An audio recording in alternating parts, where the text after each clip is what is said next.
छत्रपती शिवाजी महाराज, क्रांतिपिता महात्मा ज्योतिबा फुले, छत्रपती शाहू महाराज, परमपूज्य बोधिसत्व डॉक्टर बाबासाहेब आंबेडकर, साहित्यरत्न अण्णाभाऊ साठे, अहिल्यादेवी होळकर, भगवान बाबा, संत सेवालाल महाराज,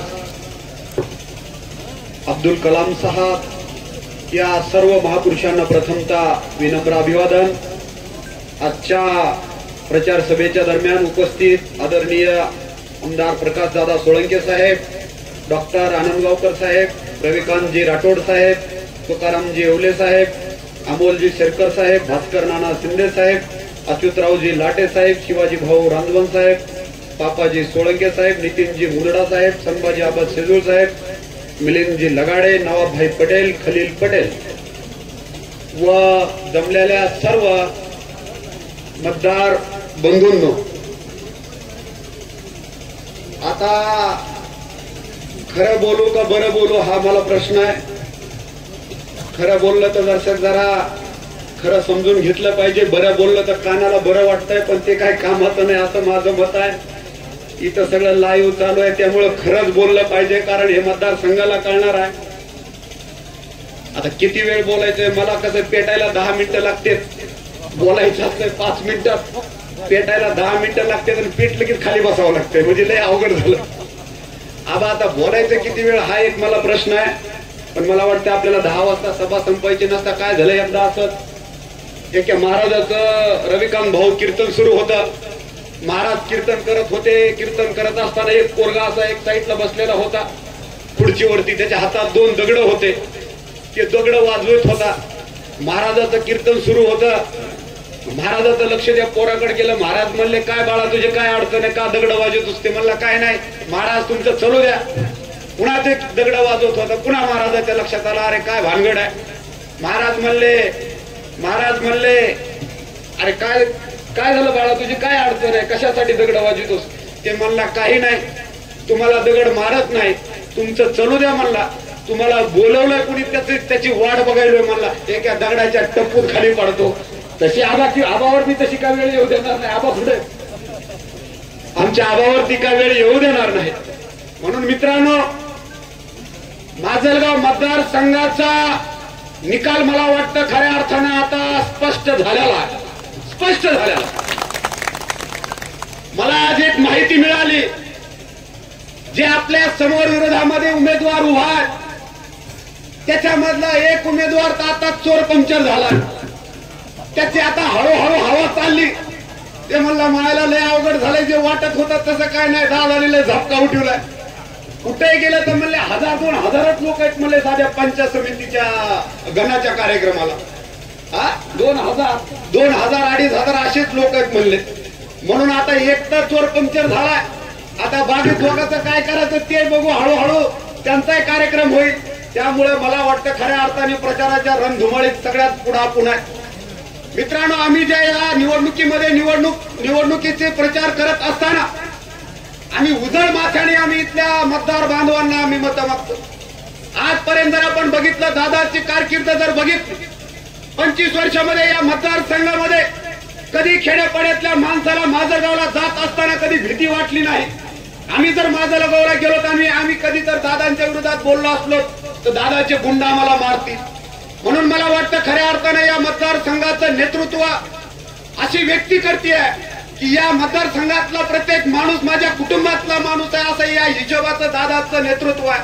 म्हणून मला वाटतं खऱ्या अर्थाने येणाऱ्या काळामध्ये या संपूर्ण गोष्टीचा तुम्हाला आणि आम्हाला विचार करायचा आहे। दुसरी गोष्ट जर आज बघितली, तुम्ही जर हा स्टेज बघितला असाल, आता या स्टेजवरती धनगर आहे, या स्टेजवरती मातंग बी आहे, या स्टेजवरती बौद्ध बी आहे, या स्टेजवरती मुस्लिम बी आहे, या स्टेजवरती माळी बी आहे, या स्टेजवरती मराठा बी आहे आणि या स्टेजवरती बंजारा सुद्धा आहे। आता तिकडे काहीच राहिलेलं नाही, सगळं इकडे आहे। म्हणून आणि हे इकडे असणारे माणसं असे तसे नाहीत, ज्यांच्या सोबत समाज आहे, ज्या समाजामध्ये काम करणाऱ्या संघटना आहेत, त्या सगळ्या संघटना आदरणीय दादांच्या सोबत आहेत। म्हणून येणाऱ्या काळामध्ये मला तुम्हाला एवढीच हात जोडून कळकळीची विनंती करायची, आपला मतदारसंघ हा कुठल्या गुंडांच्या ताब्यात जाणार नाही, याची जबाबदारी आणि खबरदारी तुम्हाला आणि आम्हाला घ्यायची.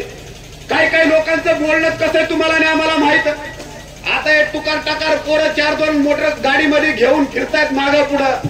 अरे टुकार पोरांनी कुठं मतदान मिळत नसतं तर ज्या कार्यकर्त्याची समाजामध्ये किंमत आहे, ज्या माणसाची समाजामध्ये किंमत आहे, लोकांमध्ये त्याला कुठल्या तरी सगळ्या जाती धर्माच्या लोकांमध्ये त्याला स्वीकारल्या जातं, अशी माणसं सोबत घेऊन फिरावी लागतात. आणि काही लोक आता मध्ये संध्याकाळी फोन करू का, 1 वाजता करू का, 2 वाजता करू, आता काही फरक पडणार नाही कुणी कुणाला फोन केल्याने. म्हणून या मतदानाच्या प्रक्रियेच्या माध्यमातून मला आपल्या सर्व बांधवांना एवढंच सांगायचं आहे की मित्रांनो, ज्या दादांनी इथल्या गोरगरीब समाजासाठी अहोरात्र काम केलं. मी बोलत असताना एकदा दादा आम्हाला म्हणाले, माझी आता म्हणले ही शेवटची निवडणूक आहे.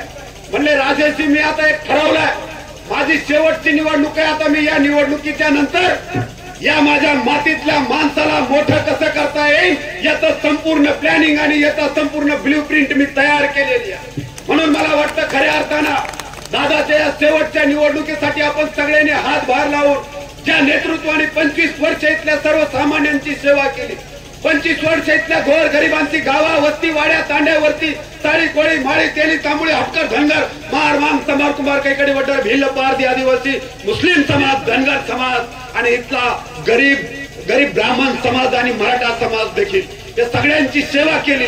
त्याच सेवेला आता आपल्याला खऱ्या अर्थानं उपकाराची परतफेड एक म्हणतात, एक म्हण आहे, ती उपकाराची परतफेड आपण केली पाहिजे. मित्रांनो, काही लोक अफवा फैलवतात, अफवा पसरवतात आणि म्हणतात की दादानी आमच्या गरीब मराठ्यांचे घरावरती राख रांगोळी ठेवली आणि आमच्या पोरांवरती गुन्हे दाखल केले. मी दादांचं भाषण ऐकलं 2 ठिकाणी. दादा मनाला वेदना होत होत्या. ज्या दिवशी तुम्ही त्या घरामध्ये अडकला होतात, मी तुमच्या पीएना देखील फोन केले. मी त्यांना म्हणालो की मला दिसतंय, मला यायचंय दादांची मदत करण्यासाठी. ते फोन उचलत नव्हते. मी एकनाथ मस्केंनाही फोन केला. एकनाथ मस्के जिवंत आहेत, मेले नाही. एकनाथ मस्केंना फोन केला आणि मी त्यांना विनंती करत होतो की मला येऊ द्या, मला दादांना भेटायचं आहे, आम्ही दादांना सुरक्षित तिथून घरामधून बाहेर काढू शकतो. परंतु एकनाथ मस्केंनी सांगितलं तुम्ही येऊ नका, तुम्ही जर आलात तर अजून वातावरण बिघडेल, तुमचा स्वभाव थोडासा गरम आहे. मी म्हणलं असं नाही, आम्हाला मदत करायची, परंतु दादा आम्हाला त्यावेळेस मदत करता नाही आली, आम्हाला याची खंत आहे. याची खंत ह्याच्यासाठी आहे, ज्या मतदारसंघामध्ये इथल्या गरीब मायबाप जनतेला स्वतःच्या कुटुंबाप्रमाणे ज्या व्यक्तीने सांभाळलं, त्या व्यक्तीवरती वेळ येणं मला वाटतं काळाने हे खऱ्या अर्थाने या आपल्या मतदारसंघाला आणि आपल्या लोकांना हे म्हणजे आपल्या सगळ्यांसाठी काळीमा लागणारी गोष्ट आहे. मित्रांनो, दादानी राजकारण करत असताना त्यांच्या विरोधामध्ये जर कोणी बोललं तर कधी सुडाचं राजकारण केलं नाही. राजेश घोडे कधी त्यांच्या विरोधात बोलला असेल तर कधीच राजेश घोडेवर त्यांनी हल्ला करण्याचा प्रयत्न केला नाही. त्यांनी समजून सांगितलं असेल, नसता म्हणले असेल माझ्याकडून हे काही करणं बाकी असेल. अशा पद्धतीचं नेतृत्व मित्रांनो कुठं मिळत नाही. हे नेतृत्व तुम्ही आणि आपण सगळ्यांनी सांभाळलं पाहिजे. दादांचा घराणा हा सुसंस्कृत घराणा आहे. मित्रांनो, मी महाराष्ट्रामध्ये फिरतो, बऱ्याच ठिकाणी आमदारांच्या विरोधामध्ये बोलण्याची कुणी हिंमत होत नाही. आमदाराचे गुंड असतात आणि ते गुंड जातात एखाद्या पावभाजीच्या गाड्यावरती आणि तिथं खातात पावभाजीचा गाडा फोडून टाकतात आणि त्याला पैसेही देत नाही. एका धाब्यावरती जातात, एखाद्या बारवरती जातात, तिथं दारू पितात, मटण खातात आणि त्या बारवाल्याचा बारही फोडून टाकतात. अशा पद्धतीची नीती काही मतदारसंघांमध्ये आहे. मी तुम्हाला त्या मतदारसंघांचे नाव सांगणार नाही. अशा पद्धतीचे आमदारांचे गुंड देखील काही मतदारसंघात आहेत. आपला अपवाद तो एकमेव मतदारसंघ हा माजलगावचा. इथल्या सर्वसामान्याला, गावाकुसा बाहेरच्या झोपडीतल्या माणसाला, शेतकऱ्याला, शेतमजुरांना या मतदारसंघामध्ये लोकशाही आहे. या मतदारसंघामध्ये तो भयमुक्त वातावरणात राहू शकतो. या मतदारसंघामध्ये तो एक चांगल्या पद्धतीचं जीवन जगू शकतो. परंतु हा मतदारसंघ कदाचित कुणी इतरांच्या हातामध्ये गेला तर मी तुम्हाला खरंच आजच सांगतो तर त्या मतदारसंघाचं वाटोळं झाल्याशिवाय राहणार नाही. आणि तुम्हाला आम्हाला जसं काही मतदारसंघाच्या माय लेकी आपल्या माय मावल्या सुद्धा सुरक्षित नाहीत, अशी परिस्थिती आपल्या मतदारसंघाची देखील होऊ शकते. म्हणून माझ्या मतदार बांधवांना मी हात जोडून कळकळीची विनंती करणार, ज्यांचं एक घराणं सुसंस्कृत घराणं आहे, असे आदरणीय दादा त्या घराण्याचं नेतृत्व करतायत. या आपल्या या दादांना आपण सगळ्यांनी 20 तारखेला घड्याळीच्या बटनाच्या समोरचं बटन दाबून प्रचंड मताने विजय करा आणि दादांना पुन्हा एकदा मला वाटतं दादांना मत म्हणजे विकासाला मत, दादांना मत म्हणजे मंत्र्याला मत आणि येणाऱ्या उद्याच्या भविष्यातल्या मंत्र्याला आपण मत देतो. मला याची जाणीव आहे. आज ज्या पद्धतीने या प्रचाराच्या दरम्यान ही सगळ्या जाती समूहाची माणसं या विचार मंचाच्या या स्टेजवरती दिसतात, अशीच माणसं येणाऱ्या जिल्हा परिषद आणि पंचायत समितीने येणाऱ्या राजकारणात सुद्धा सगळ्या जातीची माणसं दादा सोबत घेऊन गेल्याशिवाय राहणार नाहीत. 18 आलुते आणि 12 बोलुते, जसं शिवाजी महाराजांनी इथल्या 18 आलुते आणि 12 बोलुते सोबत घेऊन एक रयतेचं राज्य निर्माण केलं, त्याच पद्धतीचा प्रयत्न आदरणीय दादा करत आहेत. इथल्या 18 आलुते आणि 12 बोलुत्यांना सोबत घेऊन रयतेचं राज्य निर्माण करण्यासाठी दादा निघालेले आहेत. तेच रयतेचं राज्य आपण आपल्या या माजलगाव मतदारसंघामध्ये वापस अजून दादाच्या रूपाने प्रस्थापित करूया. आणि मी माझं वाढत चाललेलं भाषण इथं थांबवतो. जय भीम.